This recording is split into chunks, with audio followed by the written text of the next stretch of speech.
It is preparing.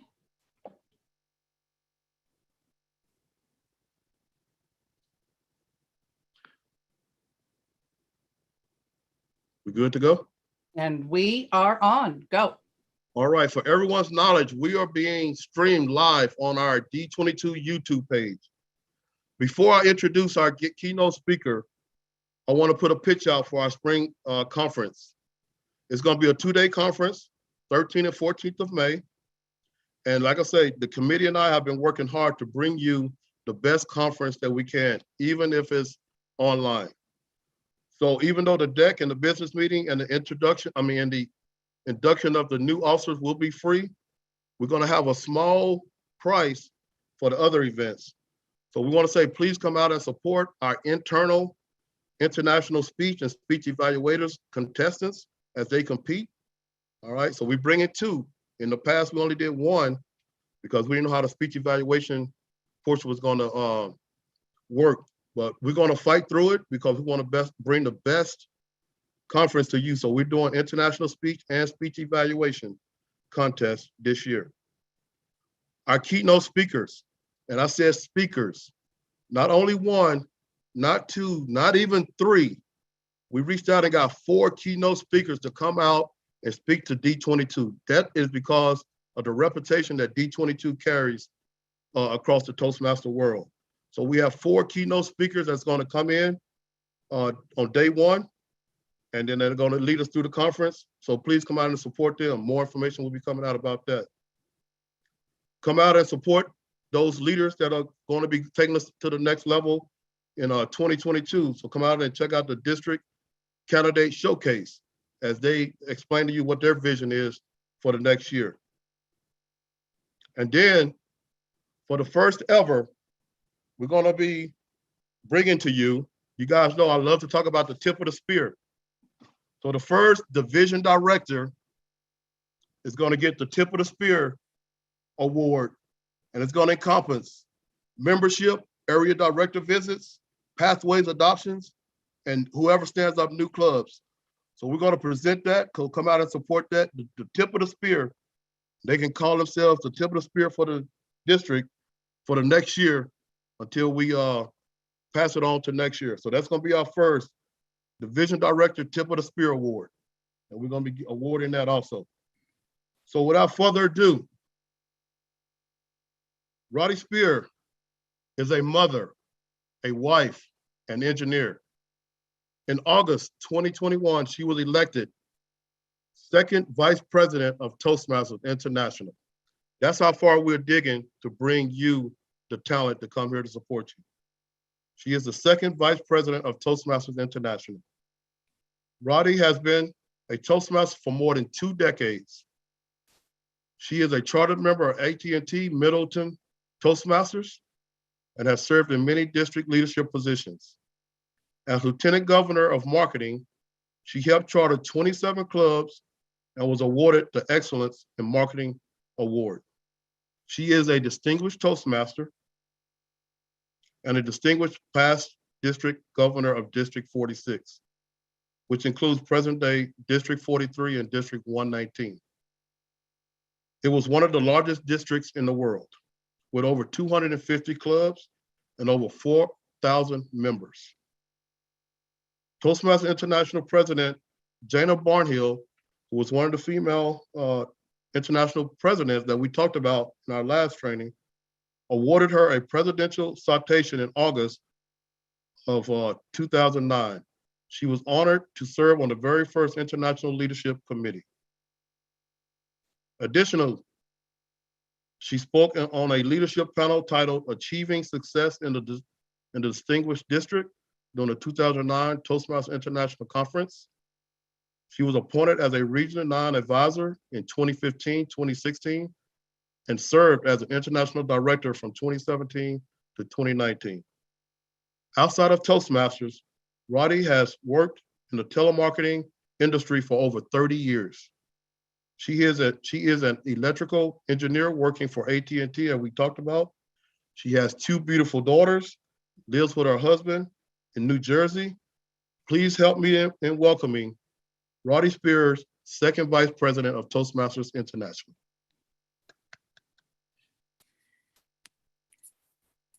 Thank you, Shed. Let me start by asking you, what would you do if you were in my shoes? I was 15 years old, and a brand new swimming pool was constructed very close to my house in Bangalore, India. And being the tropics, it was an outdoor swimming pool, 50 meters long with a 10-meter board, a true Olympic-sized pool. My friends and I, we were very excited. We joined the pool and I learned to swim. And I used to go regularly every morning, 6 to 8, and in the evening, 4:30 to 5:30, the ladies' batch. In between, I went to school. They announced a contest and I signed up for the 100 meters freestyle and the 100 meters backstroke contest. And I used to practice regularly. And as the contest approached, I started getting a little anxious and I started missing practice. Finally, on the day of the contest, my mother asked me, "You all set? You're taking part in the contest?" And I'm like, yes, Ma. So I went to the contest on that day, and I thought it was a very logical thing to do. I saw all the girls there and I asked each of them their timings. And as I asked them and got all the information, I realized they were all faster than me. What was the point? So my best friend was there and I said, "Maya, hey, let's just go to the bakery." Being the city, you can just walk. So we walked over to the bakery. I liked apple cake. She liked peanut brittle, bought what we liked, munching on it, strolled home. My mother opened the door excitedly and she's like, "How did you do?" I said, "Mom, no point. They're faster than me. I didn't take part." "What? You didn't take part? You've been practicing every day? And now you just gave up? You didn't even try? This is your idea of sportsmanship? This is what you were taught?" And she just went on and I just wanted her to stop. And I said, okay. So I ran back to the pool and they were announcing last call for 400 meters freestyle final. I had never swum 400 meters, but I ran up and I signed up and they said, "Hurry up." And this is India in the late 70s, very conservative, but I had my swimsuit underneath.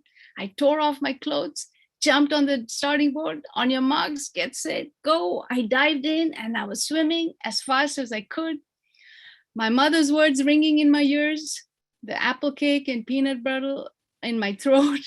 But I just kept swimming and somehow I finished and I managed to come third and it felt good.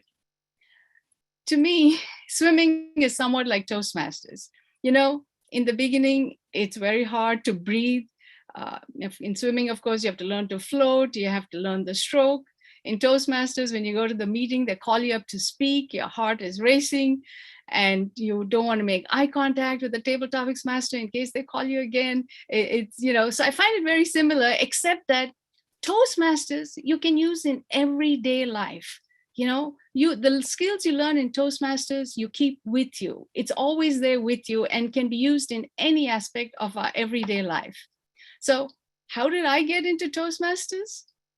Well, let me ask you this. Have any of you felt out of place, picked on, wished you had the confidence to speak up? Well, that was me. I was a very shy, quiet child, and I grew up in Africa, in Lagos, Nigeria. I had a wonderful childhood, don't get me wrong, but I was very shy and quiet. I actually dug up a picture. I look like this, looks like I'm afraid of my own shadow. And I had this first grade teacher who was this tall, big man, like a heavyset Denzel Washington. And he always wanted the kids to stand up and speak. And so he would call me and he would say, "Speak up." And I would barely whisper. Then when I was about 12 years old, we moved back to India. And because I'd grown up in Africa, I had the African accent, my clothes were different, I stood out. So my parents, to help me out, put me in Catholic school. So I wore uniform to look like the rest of the kids. But every time I opened my mouth, I sounded different and the kids laughed at me. Then I managed to survive school and college. And then I came to the US for my master's in electrical engineering. And then I realized I was the only girl in all my engineering classes. And the minute the professor found that or realized that, they would pick on me like, "Oh, you there, can you answer this question? Can you come up to the board and write this answer?" And I was picked on by every single one of them. But I found my home and my voice in Toastmasters. I wish I'd found it sooner. I love to belong to an organization that cuts across national boundaries and welcomes people from different cultures and occupations. Toastmasters brings us all closer together in our common goal of personal growth. You know, we do so well in Toastmasters because Dr. Smedley was brilliant in the way he set up Toastmasters. You know, every member has a home. Their home is their club. If their club provides a supportive and nurturing environment, that member does well. You know, all our clubs, we have a mission. I know at the district conference, they read out the district mission, but every club has a mission. And just to go briefly over this mission is that we provide a supportive and positive learning experience in which members are empowered to develop communication and leadership skills, resulting in greater self-confidence and personal growth. So we provide the supportive environment so that our members can do well. It's a very safe place and we can all learn and grow there together. Like this morning, for example, all of you are on my side rooting for me. You don't want me to fail and I don't want me to fail. You don't want me to have wasted your Saturday morning. And I want to give you a message which I hope will be useful to you. So we're all on the same side. And the one great thing about Toastmasters, if you think about our founder, Dr. Smedley, I love this quote of his. Ours is the only organization I know dedicated to the individual. We work together to bring out the best in each of us, and then we apply these skills to help others. How great is that? We don't care about the stock price. We don't care about the stock market. We are only interested in helping the member. That's the whole purpose of our organization. And I love that. And if you think of all the people in the district there to help you, I know what comes to mind is this org chart, where Dan is our district director, Shed is his right hand, Jerome is his other right hand, Joanne is helping him. We have the finance manager, administrative manager, logistic manager, division directors, area directors, all there to support. But really, the true org chart in Toastmasters, or rather the key org chart is this one, where the members are at the top and we have this amazing support system. The members do well because of their clubs. The clubs are supported by the areas by the divisions by districts. We have the region, and then finally the board of directors is right there at the bottom. That's where I'm at. And then world headquarters staff doing the work. So we are all there to support the member. And today we are 300,000 members or so in 15,800 clubs and counting in 149 countries. One big happy family. So coming back to the club mission, the club is there to support us. And notice we say, we empower you to develop communication and leadership skills. That's because it's not, as you know, instructor-led. We are given the opportunity by our own volition to learn and grow in Toastmasters. And you know, when members come to a club, they only come because there's something in it for them. You must have heard this before. We all listen to WIIFM, right? Radio, what's in it for me? So we always have to present it as what's in it for our members when they come. And if you consider our Toastmasters, regular Toastmasters Club, there is so much we gain from our regular meetings. So starting with communication skills, right? This is the basics that we first learn, how to communicate to people. And we learn time management because we have to get our message across in the time allocated. We run well-structured meetings. We have an agenda. We know exactly who is speaking and when. And I like to say enhance customer communications because, you know, all the skills we learn in Toastmasters, we use in everyday life. So when I'm speaking to some of my customers at work, for example, they don't even know how to phrase the question well, I feel.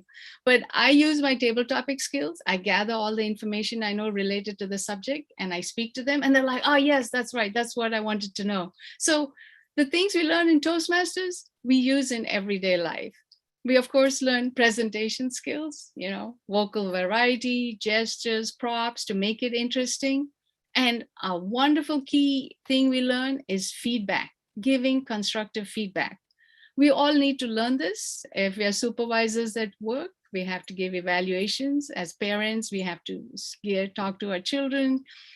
We talk to our neighbors, our friends. So all these skills we need to learn, as it really helps in everyday life. And this is what we learn in Toastmasters.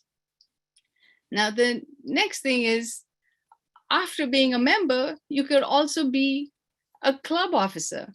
Now, before I get to the skills we learn as a club officer, let me ask you this. How many people call themselves a leader? You know, we are all leaders. You know, we are, every time we try to influence, we try to persuade. Just at lunchtime, hey, we need to go to this restaurant for lunch. We are persuading, we are leading when we're trying to get our kids to do their homework. And in Toastmasters, we can learn leadership skills. I like the definition of leadership from this textbook about leadership and practice by Peter Northouse, which says, and I paraphrase here, he says, leadership is a process in which an individual influences a group of individuals to achieve a common goal. And that's what we learn in Toastmasters. How can we persuade people to do things? How can we influence to do things? And I find most people don't recognize that they are leaders. They seem to think that, oh, to call yourself a leader, you have to be someone like Mahatma Gandhi or something. You know, on the other hand, we celebrate birthdays. You've just lived 365 days, we go out for a celebration. But when we do so much work, we don't acknowledge it, we don't recognize it. But if you think of Mahatma Gandhi, you know, he started out as a regular Joe, or his name was Mohandas Gandhi, and he went to England to study law. He studied British law. When he came back to India, he had to learn Indian law. And his very first case in Bombay, he stood up, went to speak to the jury, and he froze. He was just tongue-tied. He couldn't say anything. He turned back, went back to his seat, told his client, I'm sorry, I can't do this, gave them their money back. And that was the first and last time he appeared in court in Bombay. But he, you know, managed to overcome this. Unfortunately for him, he didn't have Toastmasters, but we have Toastmasters, and we are lucky that way. So when you become a club officer, you are a leader, and there's so many more skills you learn as a club officer, and you're all here to attend training, and that's fantastic. So if I just go over being a club officer, we start with strategic planning. Now, strategic planning is, you know, to a small extent, we want our clubs to be distinguished. And so we make a plan to see how we can attain the Distinguished Club program. We have improved customer service. Our members are our customers. So everything we do is to help our members do the moments of truth, find out what it is that they'd like for us to improve. We have delegation. You know, anytime we have a club contest or an open house, we need to make sure that someone gets the room. We have, or if it's online, a Zoom master, someone is the chief judge, someone's a contest chair. We learn delegation. For our clubs to run, we need to have marketing. We need to do PR, public relations. How are people going to know about our event? We learn about budgeting. We budget our time, budget our resources. The resources are the people, the money, who is going to do what, and we have to write to each other as we do this. So there's so many skills we learn being a member and as an officer. And I just want to say that when we are a member in particular, the one thing we all gain from Toastmasters is self-confidence. And I think all of you have seen that. Within 6 months, the person shows the self-confidence. Let me tell you a story about myself. I had a dentist appointment and I was running late. So, you know, when you go to the dentist, you hurriedly brush and floss. And as I was flossing in a hurry, I broke a filling. So anyway, I go to the appointment, he checks, cleans my teeth, and he says, yeah, you just have to come back to fix that filling. I'm retiring. A new doctor, Dr. Goldstein, will be here. She will take care of you. I thought, okay. So I booked my appointment. 2 weeks later, go back. And I'm expecting this nice Jewish doctor to come do my filling. And then this little Indian woman walks in, Dr. Richter Goldstein. And I'm like, oh, you're Dr. Goldstein? I guess the same way she looked at me like, you're Miss Spear. But anyway, she did my filling. And then she's like, oh, I'm sorry, I see some translucency in this x-ray. I need to do something here. And then on the distal side of your teeth, I see something else. And I'm thinking, I see dollar signs in this lady's eyes. She wants to build another wing of this dental office, the amount of things she wanted to do.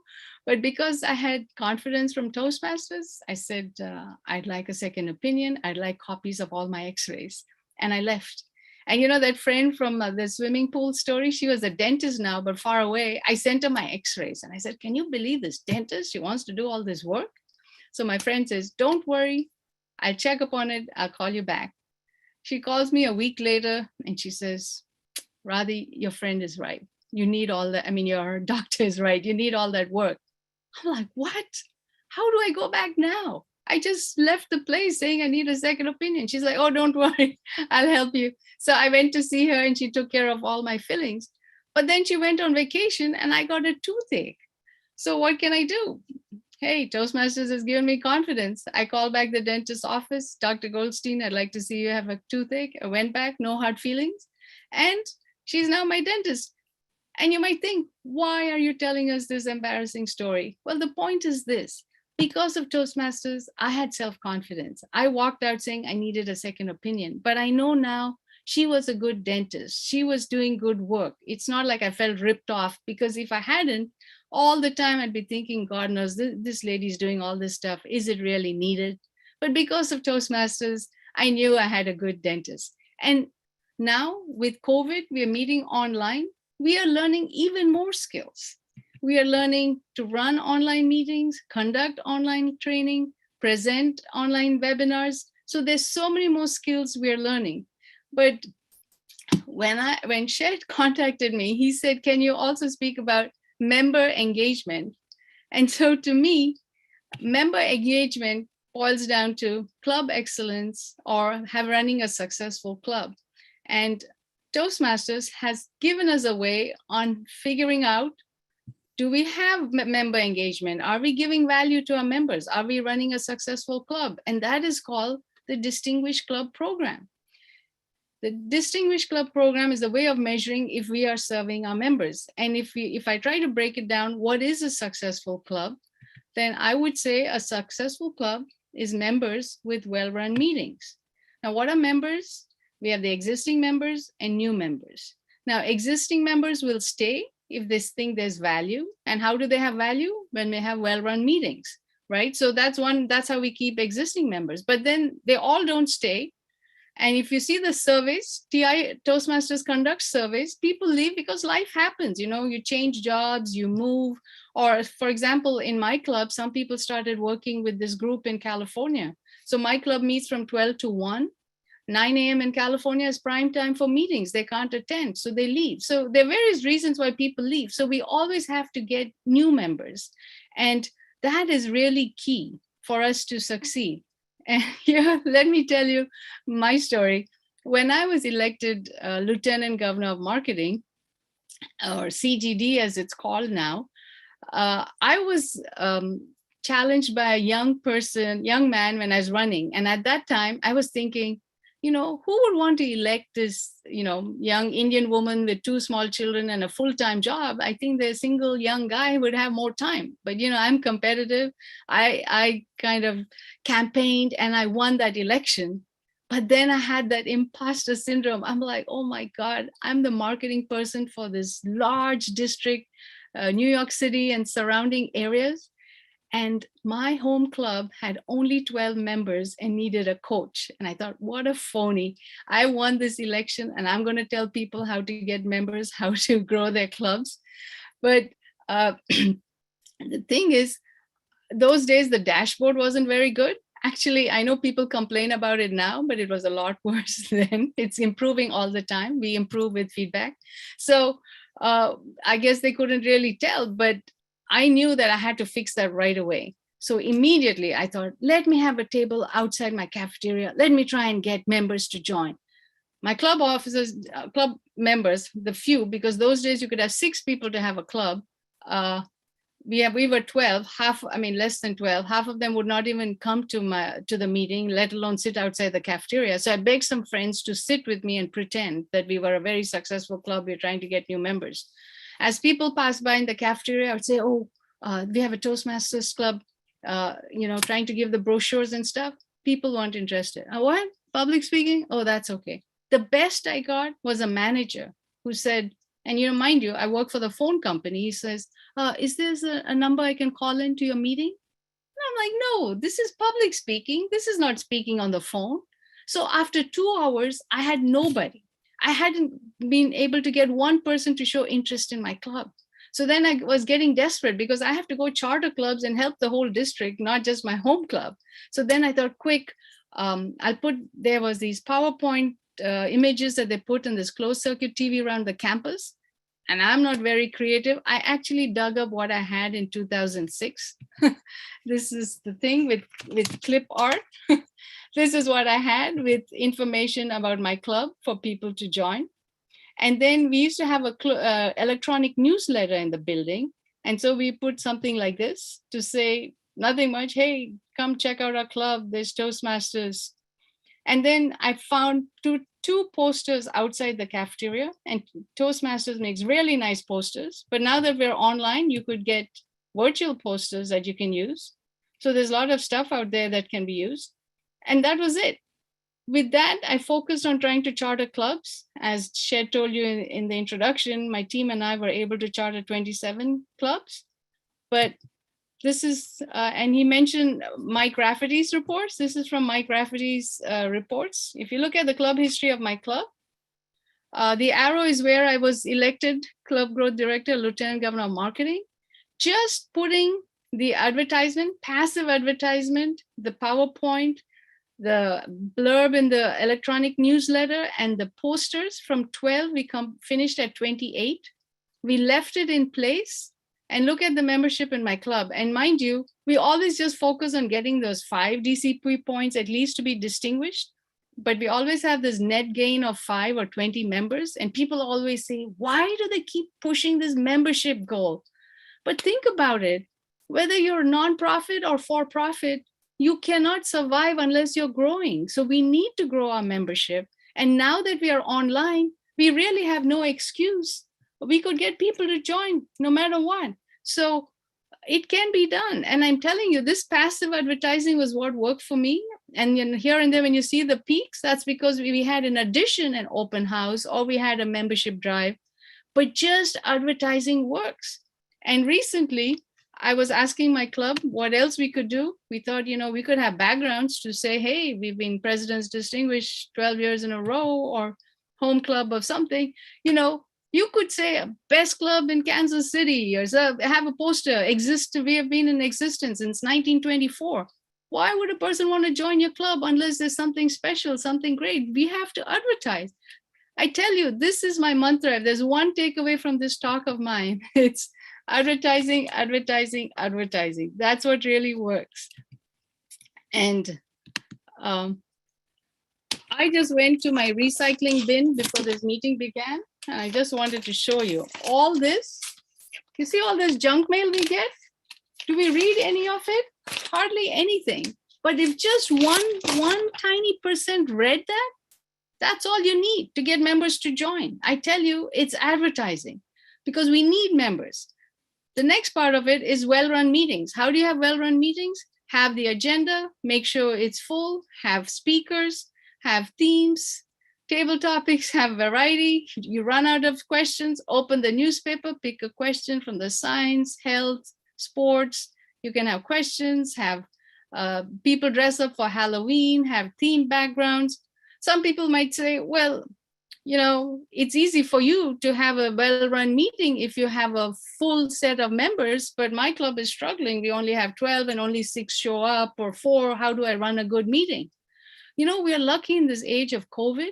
We could show videos of past world champions and we can observe them and learn. We showed that in my club, even though we had that many members, they all dropped out the speakers that day. And if you look at the world champion, Mike Carr, the way he uses the screen is just amazing. We can learn so much just from observing.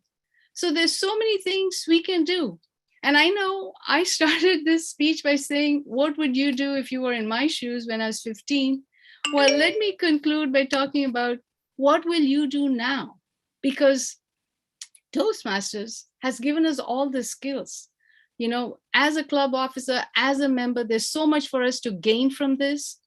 And we always feel we are not good enough or fast enough or skilled enough. You know, I didn't take part in that swimming contest because I thought I wasn't fast enough. I was afraid to fail. But you know, you will never look back and regret that you tried and failed. Yeah, hi. But you may look back and regret that you never even tried.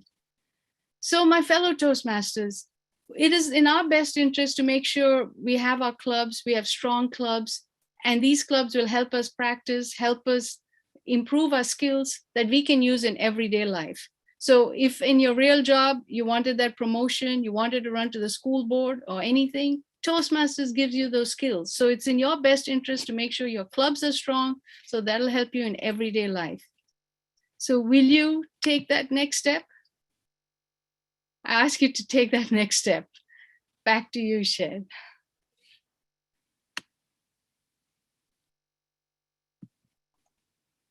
Thank you, Radhi. Before you leave, I know we said we're gonna open it up for any kind of Q&A really quick.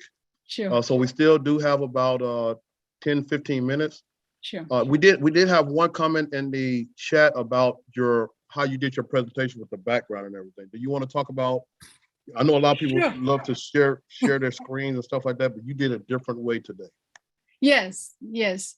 The reason I did it that way was that, you know, when we used to meet the old ways in person, they always used to say that the presentation is about the speaker, not the whole PowerPoint. And, you know, when we are online, you will become in a small window on the side, and then the PowerPoint is the main show. So I just wanted to make sure that you would see me and also the points that I wanted to make. And it's very simple to do. So you make a PowerPoint as usual, but you know where you're going to be sitting. And then you just export them as JPEGs. And then in the Zoom meeting, you import it as backgrounds, and then you can just hit the arrow key and it goes through all your backgrounds. So I just picked the background I wanted, and it's as simple as that. Is there anyone that would like to ask a question? If not, I can continue on asking the question. I can ask a question. Okay, go ahead. Thank you. I'm Chad at Wichita Downtown Toastmasters. Thank you for your presentation. It was inspiring. I just would like to know what challenges you faced during increasing memberships, and how did you overcome? 1 or 2 examples would help us. Right. So I told you my story about being the CGD and having low membership in my home club and advertising. But if you looked at that Mike Rafferty's chart that I was showing, you will notice that after COVID hit, and I think this is happening to most people, the last 2 years our membership dropped to 23, 21 and below, because the posters outside the cafeteria doesn't help. The PowerPoint that's been showing in the building doesn't help. And actually the what we had with the electronic newsletter had dropped off.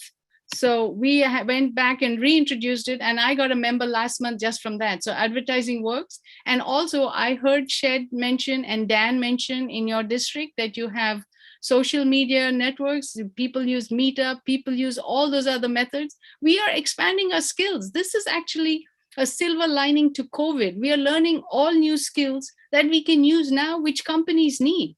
Because right now companies are thinking, why should I send you on a business trip when you can meet online? We are learning how to meet online, train online, do everything online, and now advertising online. That's what we need to do. And there's so many resources that Toastmasters puts out. And sometimes we don't even know they've put it out. I kind of stumble upon it like, why didn't they, emphasize this? This is great. So there are lots of good stuff out there, but I feel we need to advertise online. We have 97 years of in-person experience, very little online, but we are learning. And I would like us to be the first choice provider of communication skills, whether online or in person, no matter what the medium. Thank you. What the membership increased from 9 to 46 members? Like what was the increase? Oh, so you know how to read this chart that I posted? That's year by year. You can see how my club grew. So the first year we grew from 12 to 28, and then we went to 30 the following year and 36. The years that we had these peaks was because we had an open house. And you know, when you prep for an open house, do not focus most of your attention on the open house. I mean, it's good to have the members and who's doing what. Focus on advertising the open house. People should know you're going to have an open house. So the years that we peaked, it was all because we had a membership drive. You know, if you have your district champion, ask them to come speak at your club. We'll get you feedback and then highlight that. You know, we're having an open house and the district champion is coming to speak, you know, things like that. And now that we're online, you can even appeal to someone somewhere else to come join and speak. So lots of opportunities now that we are online and advertising, because you'll hear a lot of Toastmasters say, we are the best kept secret. I wish I'd found it sooner. So it's up to us to advertise and get people to find us. But when they find us, we better be running a good club, because if they come and it's in disorder, there's no agenda, nobody's speaking, nothing's happening, they're not going to join. All of us want to join successful clubs, well-run clubs. So that is key. You make sure it's well-run. And mind you, if there are only 6 people, never cancel a meeting. If there's 6 people, you can run a club. Somebody's Toastmaster, somebody's a speaker, evaluator, table topics. You keep going down the line. Just 2 people, you know, in my club, if you look at that history, we don't have the whole history. My club chartered in 2000. Within 2 years, as you know, with baby clubs, if you don't have tender loving care, you could go under. My club had gone down to 6 members. And I think a rule of thumb is only 3 show up. Those days, 6 members was enough to be a good club. So when 3 people show up, how do you run a meeting? I mean, one person will give a speech, the other one evaluates, the third person table topics, but still we need to grow membership. And those days we did it the hard way. My friend Cheryl's dad used to be a Toastmaster. She would get him to come. The other person's daughter was an intern in the building. We forced her to come. I begged my friends, make it look full, make it look like a successful club. But that is very hard, difficult way to grow membership. We need advertising to grow the membership. And finally, when I learned that, that's when my club took off, and that's what we do. It's advertising. Thank you so much. Thank you, Shed. Thank you, Radhi. Yes, I was dumb reading the graph, and thanks. It helped me a lot. Yeah. Well, and Radhi, I think it goes back to, for everyone on the line, it goes back to, once again, we're in the business of communicating. I got an email the other night from a Toastmaster saying, Shed, you know, our club is doing good. We're getting all these new members. We're getting them signed up. But what they're hurting in is the evaluation portion. They want to see these new members want to see the positive effect of an evaluation. So I said, hey, send us an email, because like you say, we're one big family. I know it's hard for me because I'm on a military installation and Zoom is blocked during lunch. I can't attend a lot of the lunchtime clubs, but send an email out saying, hey, is there anyone out there that can come in, sit in our club, be an evaluator, so we can show all of these new members that we got how to give a positive evaluation and, you know, the success of Toastmasters. Because even though we think about public speaking is why we all join, but the reason why we stay is because the evaluations. I mean, if it's not a positive environment, we're not going to stay. So I think that's one of the biggest things.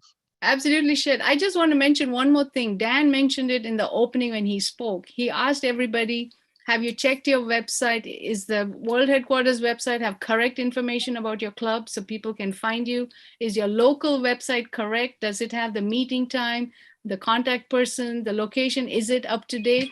Please check, because people can't find your club unless it's advertised properly. So double check all that. It's very important.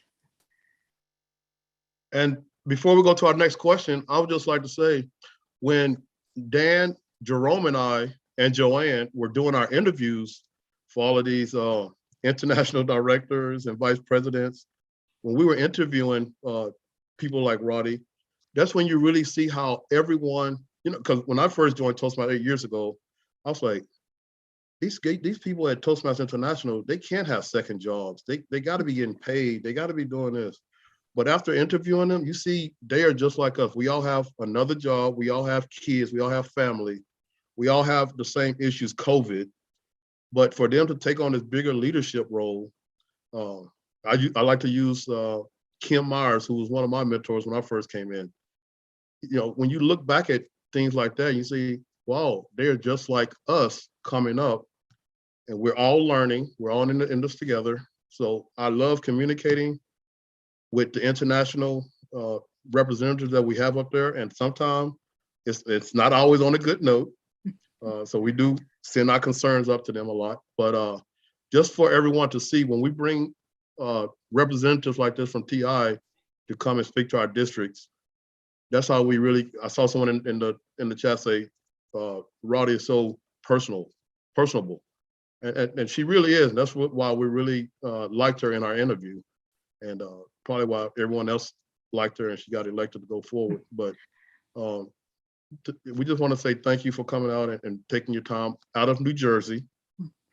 Hopefully you guys aren't getting any snow up there, and just thank you for your time. Is there anyone else? Okay. Is there anyone else? Mark, do you have anything? I thought I saw Mark's hand. Go on. Chair, So I have a question from her if we have time. Yes, we have about 5 more minutes. Yes, go ahead. Radhi, thank you very much for your presentation. It was so simple, but extremely powerful. Thank you very much. My question from you as the second vice president is, we are forming a club in Branson, Missouri. It's almost 4 years. So we had no choice other than signing up those members to another club so they get access to pathways and be able to continue their education. That is a small community of around 10,000 population. We have a hard time getting to 20 members. What is the Toastmasters solution to the clubs in that situation? How you can help us? Well, right now, because we are online, people have no excuse. All the people who told you, hey, I would join, but I'm sorry, I don't have a car, or I'm at work, or the timing doesn't suit me, or I have to take care of my parents or small children. They have no excuses now. We are now online. I can find anybody a club, morning, afternoon, evening, even in the middle of the night, if not in Kansas or your district, but somewhere else. So really, it's up to us to ask, because sometimes, unless you ask, worst case, they say no, best case, they say yes, but you should not hesitate to ask. And especially those who showed an interest. In my club, we keep a list of all the people who ever showed an interest in joining, who ever attended. And anytime we have special events, we invite everybody. And there's so many people who had shown interest, wanted to join now. So, there are no easy answers to the questions you're asking me, and no one size fits all. It's easy for me to say I'm in New Jersey, highly populated area, but I was region advisor. I saw the challenges districts face, even though we are right next to each other. Upstate New York, so sparsely populated, they struggle. But now that we're online, you could, if you're a corporate club with branches around, you can have all of them, sign in for a meeting. If you're a community club, since we're online, we can still get the members. It doesn't have to be from right there, but we need to advertise so people know that there's a club. And when a club is forming, you can advertise a prospective club on the TI website. People can find the club is forming in this area. So I feel it's up to us to advertise. I know it's easier said than done, but we have to keep at it. And as Shed was mentioning that he gives feedback to World Headquarters, I urge everybody to give feedback. Just like you improve a speech with feedback, we improve with your feedback. If you think World Headquarters is not fast enough, and I felt that way too, well, we are a small not-for-profit. And so I would say, bear with them, they're trying, but we will do what we can. And, with our collective wisdom, we have all the answers. It's not just those 19 people on the board. It's all of us. Have a good solution, let us know, write to us. I'm telling you, they actually read it. You may think they don't, they do. They read every email that comes in. All righty. And if they don't read that email, they might be getting 2 or 3 more following that one email. No, just joking. That's fine. That's fine. Is there anything else? We have about 2 minutes. If not, I just want to thank Radhi for coming out once again from New Jersey. The power of Zoom, to be able to bring speakers in without leaving the comfort of their home. I know a lot of you saw the devastation that the tornadoes did down south. So also keep them in your prayers. But just, you know, I know when Radhi first came on, the first thing she thought we had gotten affected by that. I told her no, it was further down south. But once again, the power of Zoom, take advantage. I didn't know you was from Africa. I was on a meeting the other day in Senegal. I Wow. was talking to a gentleman in Senegal about Toastmasters. So if you're not taking advantage of Zoom and Toastmasters, then please do.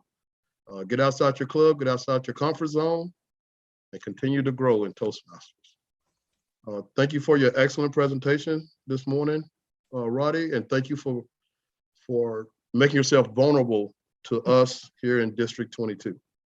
Thank you. It was my pleasure. And I wish you all the best. And I urge everybody, take that next step. Toastmasters is there for you. All right. Thank you. Well, thank you. Thank you. With that, everyone, we would like to, you can end the